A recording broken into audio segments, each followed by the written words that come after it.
What's up guys, welcome back to my channel. Today I'm going to be doing a video on fan favorites or like best sellers or Allure beauty winner products that I just don't like. Like every time I see it, it's like, oh, that's a fan favorite. I'm like, who? There are obviously going to be different reasons that a lot of these don't work for me. Then maybe they do work for you, or maybe they don't work for you either, but just for a different reason than they don't work for me. So obviously this is all subjective. Everybody's different. Enough with the disclaimers. Let's get into it. Okay, so the first thing I'm going to talk about is a very, very popular product, something I actually have on hand right now. It happens to be a sample size because I got it in like the mystery box that Too Faced did for the holidays. This is the Too Faced Better Than Sex mascara, and you know what? It's just not that great for me. I don't know what it is about this mascara. I understand why people like it. Like, it really does a good job kind of separating and making your lashes look like snuffleupagus. Like, this stuff kind of gives you what I call baleen lashes. So I don't know if you've ever seen a baleen plate on a blue whale, or a humpback whale, not blue whale. The baleen plate on a baleen whale or a humpback whale, they've got like that's what these remind me of. That's what my lashes remind me of when I use this stuff. It almost looks like a cheap pair of fake lashes. I'm gonna get destroyed for this, but anyway, just not a huge fan of it. And it also flakes. So, I mean, though I do use it, it's not the worst mascara on the planet. I'm not going to declutter it. Like, I am going to finish using it. I sometimes will use this to go over top of other mascaras, like just to, you know, separate my lashes a bit if I went too crazy with a different mascara. But aside from that, the stuff flakes. I just, I don't know. I don't really like it. And I'll never pay what it's worth or what they charge for it. I'll never, like, pay money for it. There's also the dupe for this. The L'Oreal Voluminous Lash Paradise, I think is what it's called. I don't like it either. I don't like the waterproof version especially. And I still don't like the other one. And I think it might have to do with the fact that some of my lashes kind of grow above my normal lash line, so I have like spiky lashes up there too, so I prefer like a clumpy mascara that'll clump all of my lashes into one strip as opposed to kind of coat each individual lash in its own place, which I don't know. So those types of mascaras, I don't really like either of them. They both flake on me. The waterproof version, I don't like it either. It makes my lashes fall out. But let's move on. Next thing that I don't really like and I'm not a fan of is the Maybelline Fit Me pressed powder. Now, granted, I've never tried the loose powder version or the translucent version because I have since started buying cruelty-free since before they released that. So obviously I never tried that version out. However, I did buy the Maybelline Fit Me, the pressed powder version. I used it quite a bit before I started transitioning to cruelty-free. And originally I liked it because it had like a really nice kind of, I don't want to say shimmer, though it did seem to have some sort of mica in it that made it a little bit more reflective than most powders. It wasn't as mattifying. So for that reason I liked it. But I started noticing that every time I would use it, I would get like an eczema reaction underneath my eyes and I would get bubbles. I would kind of start to look like an alien. It was the weirdest thing. And that's literally the only makeup product I've ever tried that gave me that type of reaction. It was so strange. It was so itchy. I had to like scrub my makeup off like as soon as I got home from work one day when it first started happening. And I thought surely it's just some weird reaction to something that I ate or just something else in general. But then I tried using that powder again. I bought a different one at one point in time, bought a different one. Same freaking thing happened. I was like, no, I took it back. I never bought it again. And then since have transitioned to cruelty-free. And I haven't figured out what ingredient in that does that. Because like I said, it seems to me, I did look at the ingredient list. It didn't look like there were any unusual ingredients in it that I haven't seen pop up in other makeup products. For whatever reason, that is literally the only product I've ever used that's done that to me. So, whatever. So, sticking in that same kind of family, I know this isn't technically the same brand, but I believe they are owned by the same people. But it's also kind of a cult classic at the drugstore, the L'Oreal True Match Foundation. Now, not only does it not have a pump, and I know a lot of people will still use it anyway, but my issue with this foundation is that it doesn't really seem to ever absorb into my face. It almost just kind of sits on my skin, and I don't actually own it anymore. So, but I have had it in the past. I had 2 different kinds. I did try the neutral version, which was way too pink. It was not even close to being neutral. And then I did do the warm one, which was a really good color. I think I was in W1 or W2. It was the more yellow one.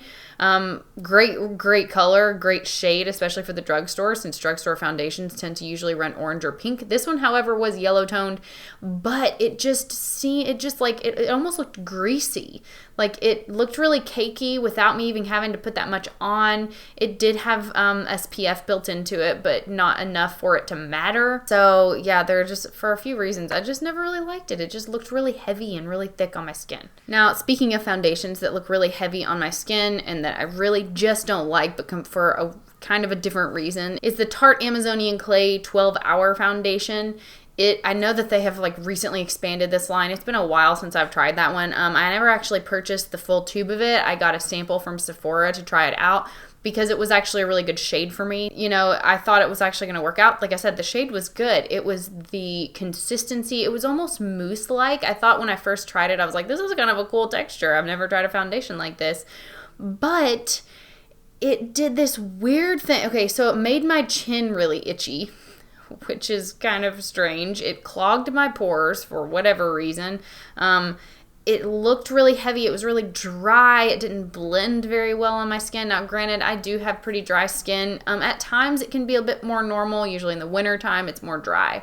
This particular instance, I believe my skin was actually on the normal side, but it just looked bad. It just was heavy on my face. It sat on top of my face. It didn't want to sink into my face. I don't know. There was just so many reasons I didn't like it, but it is to this day one of the worst foundations I have ever tried. So, never again. So speaking of, like I said, heavy foundations, it's the e.l.f. Flawless Finish Foundation. I don't like it. I did declutter it in my most recent declutter, and it is just not a good foundation. It is way too yellow for me. Way, way, way too yellow. But besides the shade, the texture is just thick. It looks like it sits on my skin. It doesn't get absorbed by my skin. It just sits there and looks cakey. I just don't like it. And I realize a lot of people love it, but not me. Next thing I'm going to talk about is another fan favorite, and it is a freaking cult classic. Everybody loves it. It's a bestseller at Sephora. It's a bestseller on Ulta's website. I think it won like the Allure Beauty Award at one point in time. The Hoola Benefit, that's not right, the Benefit Hoola Bronzer. That freaking bronzer.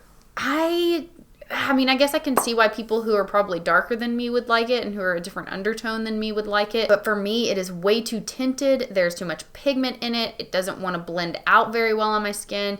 Not only that, but it is too orange for my skin tone. For that reason, I just do not like the Hoola bronzer. Like, I realize a lot of people like it, and I can see why a lot of people would like it, but those people aren't me, and I don't like it. I'm just going to jump around, but I am going to go back to a foundation because I did want to kind of group all the foundations together, and I missed one.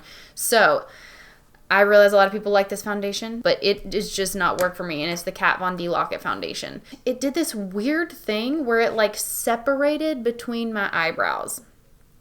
I don't really know why. Like I said, I do have dry skin. Sometimes it can be normal. Wintertime, it's definitely dry. But I don't really have any flakiness usually on my skin. Maybe around my nose if I've been sick and I've just been using tissues a lot. Like that'll my nose will get kind of flaky. But aside from that, between my eyes, it was just the weirdest thing. It would like not want to stick to the skin between my eyebrows. I think it's actually formulated for oily skin, and that's why it didn't work out for me. But the next thing, I'm going to kind of keep talking about some base products here. Another fan favorite, another thing everybody seems to really love, like a staple in a lot of people's collection, is the Benefit Professional. I don't like it. No matter how light of a layer I try to build it up in, it just gets crumbly and it starts to pill. And if I try to put foundation on top of it, it just pulls the foundation away. It doesn't really sink into my face. I have the same problem with the NYX Angel Veil primer. Not as bad. The Angel Veil one does, however, clog my pores. But both of those primers, I know people love them. I know they've won awards or whatever. I don't like it. I don't like them. I don't like either of them. We're going to move on. So speaking of primers, I do not like the Too Faced Hangover RX. Hangover prescription, or whatever the crap you're supposed to call it. I'm not really sure what it is about that, but it breaks me out in weird little bumpies. It's weird, like the bumps, I think it's just clogged pores because they don't itch, they don't hurt, nothing like that. They just just gets weird red bumps on my face. I actually liked how kind of sticky it was and it felt really hydrating or whatever, but it did not work well on my skin. That was my main complaint about it, not necessarily the appearance of it or how it looked under other products, but because it broke me out in a very strange way. Another fan favorite that I don't like, that is also a face product, is the Urban Decay All Nighter Setting Spray. And now I actually mentioned this in my declutter because I decluttered it or whatever, but it did this weird thing on my face. It like made my face almost look like it was like shriveled up. It made my skin look like carpet, like the top, like the surface of carpet. I don't know why. It almost made it look fuzzy. It was weird. And it's not the hair, trust me. I use like a little facial hair trimmer thing on my face, so it wasn't my hair that it was clinging to. It was like it would like seize up my skin. I don't know if that was like its attempt at shrinking pores, but it almost bunched all of my pores up on one another. I can't really describe the phenomenon that occurred when I used that setting spray, but it was just not good, and I passed it on. So now another thing that is like a bestseller on Ulta's website and a fan favorite, which I don't get, is the Wet n Wild Mega Glow highlighting palette. I talked about that in a gripes video, or like a likes and gripes video, where I talked about the stuff I didn't like that month, and I got it, and honestly I don't know why. Like and I know it's only $15 or whatever, but I think I mentioned this before, like there are so many other things that I could spend $15 on. It's not necessarily the shades. I knew what I was getting into. I knew what shades I was buying. I knew I was buying, it was around Halloween. I was like, I'm gonna buy this really cool shade. Maybe the blue one will be nice for like winter looks. No, it was the formula that griped me the most about that palette. There was one in that palette that I actually kind of liked. It was the lighter one on the top left because it didn't really have a lot of glitter in it, if any at all, and it just had a nice sheen, and the shade was right, the tone was right. It was really cool toned. It was nice. I still have the palette. Planning on decluttering it to somebody else who might actually like them, but for me, nope. Man, there's just so many fan favorites that I don't like, and I totally buy into the hype. Like, if that is a lesson that you take away from this video, just because it's a favorite or a bestseller or wins the Allure Beauty Award of the year, doesn't necessarily mean it's going to work for you. So I always recommend buying from places you can actually return to, or trying to get a sample before you get it. That's always an option. There is one more thing I'm going to mention that's not technically makeup. It is, however, a makeup product or makeup item in my opinion, or skincare item, but I still kind of group this in with makeup because it is a makeup remover. They're the Neutrogena makeup wipes. They're like the end-all be-all, the be-all end-all of makeup wipes. They have a couple of different versions of it at this point, but it's like the purple bag and the blue bag, like the periwinkle blue that a lot of people use. They're hugely popular. They do a great job taking off your makeup. I will give them that. They're pretty affordable, but they sting. They burn my face. Anyway, I mean, I have had a lot of videos like this in mind in the past. It's just taken me a while to just kind of sit down and do it because for whatever reason, all the tutorials I get ideas for, they all kind of take precedence over these types of videos. But I know people like these types of videos. I know they're easy to watch. Like, these are the types of videos that I like to watch and put on in the background when I'm just cleaning or just chilling. Like, I like just listening to people talk, like, you know what I mean? Like, I love videos like this. I like the talking videos sometimes that I can listen to without actually having to watch. So if you guys do like videos like this, let me know, and I would be happy to try to get all my thoughts together and, you know, sit down and film some more like this. But expect a lot of them in coming weeks because, like I said, all of my ideas for videos and my list of videos that I need to film and like tutorials and everything included, they're going to come at you fast. Because I have like 35,000 minutes to get to, and by God, I'm going to make it. Anyway, yeah, you have no idea how lucky I am to have all the support of you guys, and I appreciate you more than you could ever know. So anyway, if you're not a subscriber and you would like to be, go ahead and hit the subscribe button. If you did like this video and you feel like it, give it a thumbs up. If not, that's cool too. But anyway, I'll see you guys next time. Peace out.